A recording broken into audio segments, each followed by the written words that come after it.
I'm Valerie Stapel. I am a physical therapist and a licensed massage therapist. I've been practicing manual therapy for 37 years, specializing in spine, orthopedics, women's health, chronic pain. My primary modality that I use in my manual therapy intervention is fascial counterstrain. To understand what fascial counterstrain is, you first have to understand what fascia is and how it impacts everything in the body. Fascia is like a sensory blanket. It has nerves in it that sense pain and pressure. That will send messages to the muscles, to the joints, to the organs, to everything, which can result in the muscle spasm the person wakes up with, or the stiff joints, or the inability to walk distances, or the pain when they're going up steps. So the fascia, being a sensory organ, sends messages which then results in what everybody gets treated for at the PT or the chiropractor or the acupuncturist, the muscle spasm, the immobility. What fascial counterstrain does is it goes to the origin. It looks at what is the structure that's resulting in that muscle spasm, that immobility, that decrease in function, and it treats that. So I may target a blood vessel or a nerve or a joint or a ligament or a cartilage or an organ even, or even circulation to and from the brain or connective tissue to the brain. All those things impact that specific symptom that the person comes to seek help for. By doing that, I'm getting to the underlying source of what's going on with that musculoskeletal issue the person's experiencing. The most amazing thing about fascial counterstrain to date is the diagnostics. I can tune into a specific issue that's causing your pain or your immobility or whatever, and treat it through looking at the spine and finding a specific area of the spine that's limited, doing what's called a cranial scan and finding out what system of the body is controlling it. And then I can actually inhibit. I can find a tender point in the body and I can touch different places on the body, and between my hands I can tell what's the most important thing that we're going after. And so I triangulate all that information and it tunes me into exactly what do I need to treat your symptom. And that may not be where you're hurting. I may treat the head to treat a foot. I may treat a scar in your abdomen to treat a shoulder. It is phenomenal, the specificity of fascial counterstrain. Fascial counterstrain is a holistic approach, but by no means is it an alternative approach. We are riding the front of a wave in the research and the anatomy discoveries even that are impacting us. The medical community compartmentalizes. You have an orthopedic condition or a gastrointestinal condition or a neurological condition. In the fascial counterstrain world, I'm looking at all the different pieces that may play a part, and we are not put in a box. We're looking at the whole you, and honestly, that not only includes the physical, but also the emotional and spiritual, because of the brain impact of the whole body as well. Somebody who's freaking out over a test, that impacts their whole physiology, and the fascial counterstrain also can impact your autonomic nervous system to calm it down. What do I actually do with fascial counterstrain? People ask me this all the time. It's somewhat difficult to explain, but at the same time, it's pretty intuitive. If it hurts, I don't do it. Fascial counterstrain is what's called an indirect technique. A direct technique would mean if it doesn't move, you shove it. If it is tight, you stretch it. Fascial counterstrain actually it goes just the opposite way, with the ultimate goal of decreasing inflammation.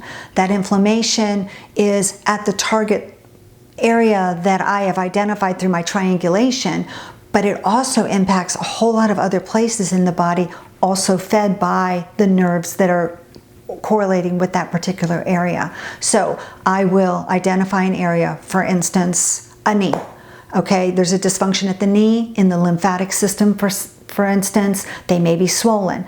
I will find a specific tender point which correlates with that at the knee or even at the spine potentially, and I will unload it by putting the body in a position that takes the tension out of an area, allowing literally the inflammation to drain. And I feel a pulse under my hand, a therapeutic pulse. It's not a heartbeat. It's related to the drainage, and that pulse will change under my hand. It'll either weaken or get thready, and I sometimes will adjust the positioning to reignite it, basically to more fine-tune, to fully release that inflammation. Once that's done, it's done. It's a one and done technique. If somebody has other issues that come back when they come back the next time, it's because there's another layer to deal with, or because I didn't get to the root issue. I love that I get immediate gratification from my work, and so do my clients. The PT in me can't not assess, so I always pre-assess somebody before, when they first come in, to find out what exactly anatomically is going on. I like to, after I've treated them, reassess that. Usually somebody's feeling better, but sometimes they may be feeling a little off still, so they don't necessarily feel better, but we see objective changes, objective gains, and that's always encouraging. My neck is great. It feels totally different than when I walked in. And when you went back and did this test, what was the difference in sensation? Go ahead and just actively do it. It was just a stretching this time. Oh, you got full range there, yeah. Than when it was like painful when I first came in. I am a licensed physical therapist. I'm also a licensed massage therapist. People ask me, why did I get the massage therapy license? It's for accessibility. People do not have to see a physician to come and see me for every condition except for pelvic health. And that's because it's more of an invasive, potentially, intervention. So I need to use my PT license for that. In that case, they would need a prescription. Otherwise, you can come directly to see me. While the main thing that I do in my practice is fascial counterstrain, I don't neglect other things that are necessary for a holistic approach. With my PT background, I can't ignore body mechanics or exercise prescription, but I do not waste people's time watching them do exercises and counting repetitions. I will teach, I will review with people, I will reteach exercises, I will give information and guidance on proper body mechanics so that you don't re-injure yourself, or so that you can prevent getting flared up between treatments. That is as important of an intervention as the manual therapy, because I can make you feel better, but then if you go and leave and do all these things to flare yourself up, that is an issue. The other thing that I also emphasize within my practice is, what is inflaming you? Your environment can be an issue with mold or toxicity, but foods, simple foods that you think are healthy, can also be inflammatory for certain people. So I discuss what are common inflammatory foods, and I encourage people, pull those particular foods that seem to be irritating you out of your diet and see how it helps you. I have been practicing pelvic floor physical therapy since 2002, originally just with women, but I also have treated men. Conditions such as incontinence, pelvic floor pain, dyspareunia, which is pain with sex, ED, issues post-prostatectomy for men, prolapse, interstitial cystitis, all those conditions can be treated very effectively with manual therapy. That is the one area that I do practice under my PT license, because on occasion I do have to do more invasive intervention. I have a ton of symptoms, and my symptoms are in various areas in various ways. And so you're able to, with Fascial Counterstrain, you're able to really figure out where it is and help heal it from the root, as opposed to it just being like a symptom, like calming the symptom. I really enjoyed the Fascial Counterstrain because just how effective it is. I feel like, as you advertised, is very gentle but very powerful, and I haven't seen this type of results ever from any other physical therapist, chiropractor, doctor. It's just amazing. In August of 2023, I underwent a grueling 4-day examination, which included a 4-hour written exam, an interview where I had to describe my knowledge of the process of pain and the physiology of it.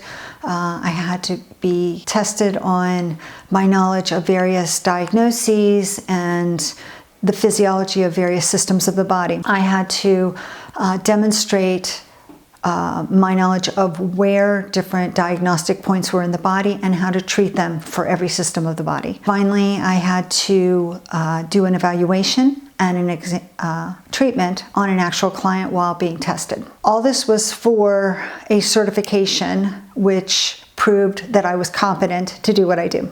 And I'm happy to say that I am one of 60 clinicians nationwide currently who have the certification as a fascial counterstrain practitioner. That, for you, is knowledge that you're coming to somebody who knows what they're doing. And for me, it enables me to take it to the next level of training, which I'm very excited to be doing probably a year from now because it's not fully developed yet, is how to assess and treat conditions whose origins are in the brain and spinal cord. Because of the sensitivity of the brain, you better know what you're doing. And that's why we have to be tested before we're even allowed to take the classwork. So I'm very excited for that new phase of my career in the future. I've been practicing as a physical therapist for 37 years, and I do a lot of continuing ed. I've got certificates from so many classes, and I have none of them on my walls. The only one that really matters is the certificate I have right up here, which shows that I'm competent to perform the work I do.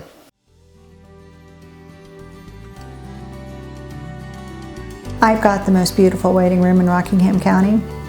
People walk into my water garden area and they can sit and watch the fish and the hummingbirds and the yellow finches as they're waiting for their appointment. It's the most soothing environment that I've ever worked in. Green is a very healing color.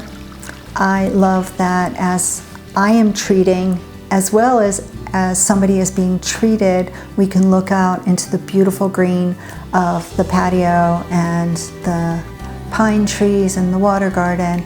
It's very soothing and healing. I am very thankful for the opportunity to be able to practice out of my sunroom. When we built this room, we thought it would be a lovely sitting area. It ended up being the dog's room. We converted it for you guys, and it's just a beautiful, peaceful space to be treated.